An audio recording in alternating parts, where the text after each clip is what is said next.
replace blogosphere with print journalism. You could replace it with cable television. It's an unruly space. There's no well-defined rules of entry, access, conduct, except for extreme forms of behavior that are positively illegal. For me, I have this book out, Straight Up, which collects some of my blog posts. There's a quote here from Orwell, who wrote in his book Why I Write, "I might have written ornate or merely descriptive books and might have remained almost unaware of my political loyalties. As it is, I have been forced into becoming a sort of pamphleteer." And of course, if you look up the Wikipedia entry on pamphleteer, it says, today a pamphleteer might communicate his missives by way of a weblog. So, that's how I view myself. When I started, I think I spent a lot more time responding to blogs, but really the reason I joined the new media is I think the old media has failed catastrophically to communicate to the public what the shitstorm that is coming their way if we keep doing just what we're doing, which is saying nothing to reduce greenhouse gas emissions. And I think that when history gets written a few decades from now, assuming that we don't solve this problem, the culpability will start with those who are putting, who are spending millions on an active, the most successful disinformation campaign in human history. But second will be the journalistic community, which I think, unlike the post-World War II era, where the journalistic community didn't think of itself as a business. It's kind of ironic that the concern is, what does the blogosphere look like trying to become a business? It is the mainstream media's conversion into thinking of itself as a business that has essentially destroyed its ability to look at larger issues as it once did, let's say the civil rights movement, and treat the global warming movement today as it once treated larger issues, where it actually reported the facts straightly, came to some moral view, and communicated to that public. You could even say it did that about the Vietnam War.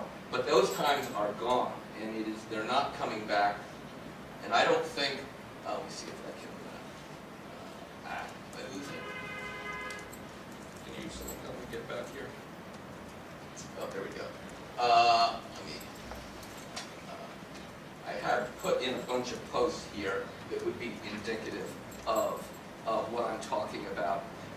Let me just start by saying, and I hope you can read it. The top one, these are all blog posts of mine, and ultimately you would have to go to my blog. A 10-minute talk is equivalent to one of my blog posts. So I don't do a lot of public speaking. It's a dreadful use of my time to talk to 100 people and lose a whole day when I have 30,000 readers, to my subscribers to my daily feed, in addition to the amount of stuff that gets reprinted at Grist, in addition to the people who come to my blog on a daily basis, which,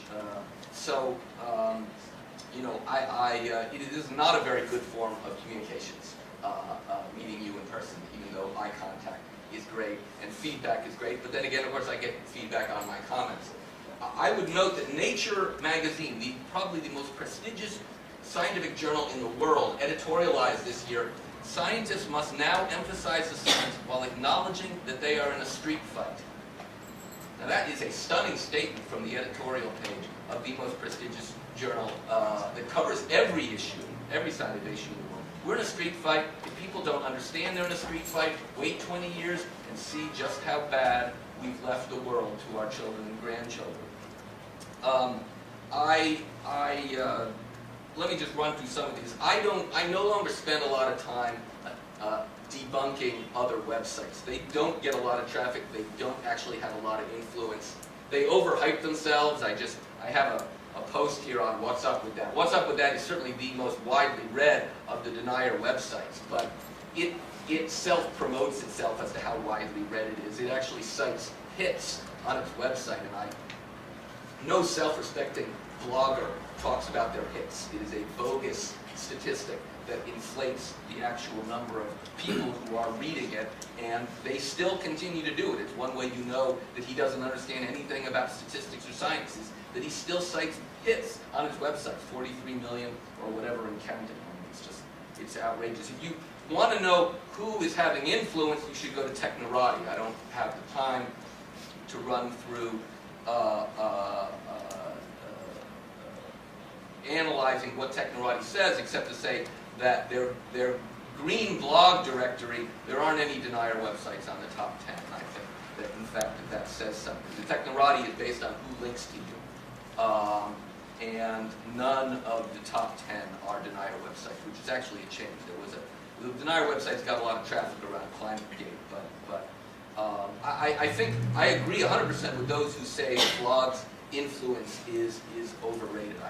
I certainly agree with that. That's why I don't spend a lot of time critiquing blogs. I spend my time trying to critique the mainstream media. Let me run through some of these posts here. Newsweek, I have this post here. Newsweek staff who play fast and loose with the facts are imperiling not just their profession, but the planet. I won't spend your time going through the link to it, but what Newsweek did was, let's see if I can click through here. Their story was titled, "Climate Scientists Who Play Fast and Loose with the Facts Are Imperiling Not Just Their Profession, but the Planet." And I would urge you to read it because the story opens, one of the most important visuals in Al Gore's now famous slideshow on global warming is a graph known as the hockey stick. But the interesting thing, and then it goes on to attack Michael Mann's hockey stick. Now, the libelous thing about this is that Michael Mann's hockey stick was vindicated by the National Academy of Sciences, and his own work was vindicated by his own university. But the other amazing thing is Al Gore doesn't use Michael Mann's hockey stick. And when I and others blogged on this fact, Newsweek put a correction up, which says, "Editor's note, this story was corrected to acknowledge that Al Gore's slideshow used data from a hockey stick study other than Michael Mann's." But they didn't change the story at all. The first sentence is still one of the most impressive visuals in Al Gore's slide, is a graph known as a hockey stick. I mean, I've been meaning to blog on it. It is the lamest correction in the history of journalism. They didn't actually make the correction. They just put up a note saying that they have corrected their story, but they didn't correct their story. Very, very typical. I won't mention the journalist, although you probably know who it is. New York Times story that I was very critical of. New York Times story publishes global myth again and repeats outright misinformation. It had 4 major factual mistakes. I pointed them out. The author corrected 3.5 of them. Didn't even put on the story that it was a corrected or updated story, or where the corrections or updated came from.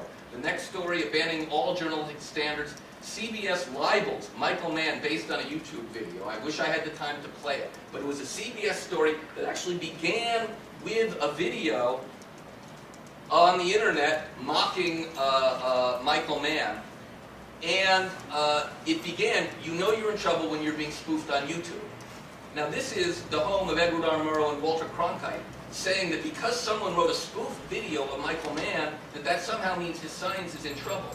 Now the libelous thing, the reason why this story was actually libel, and I think Mann could have sued, is that the story actually reported Mann's exoneration by his own university. So the CBS knew the story to be false when they ran it, and a lot of people who've been attacking Mann have been publishing the story even though they know he has been twice vindicated, and I considered it outright libel. The only reason Mann isn't suing is because it ain't a good use of his time, and it's just, the fact is there are no norms and standards in the existing journalistic community today, and so I don't see how it would be possible to ever hope for that in the blogosphere. I don't spend my time trying to fix norms in the blogosphere, which is impossible. I spend more time than I'd like to critiquing the lack of norms in the mainstream media, because a bygone era is forever gone, and the public is left with a complete misunderstanding. I mean, half the public actually doesn't understand that it is basic physics that heat-trapping gases trap heat and warm the planet. So I think that as I say, I don't think blogs play a very big role, but I think the role of the blogosphere is more as a critique of the institutions that do have power in this country, of which first and foremost is the mainstream media. Thank you, Jim.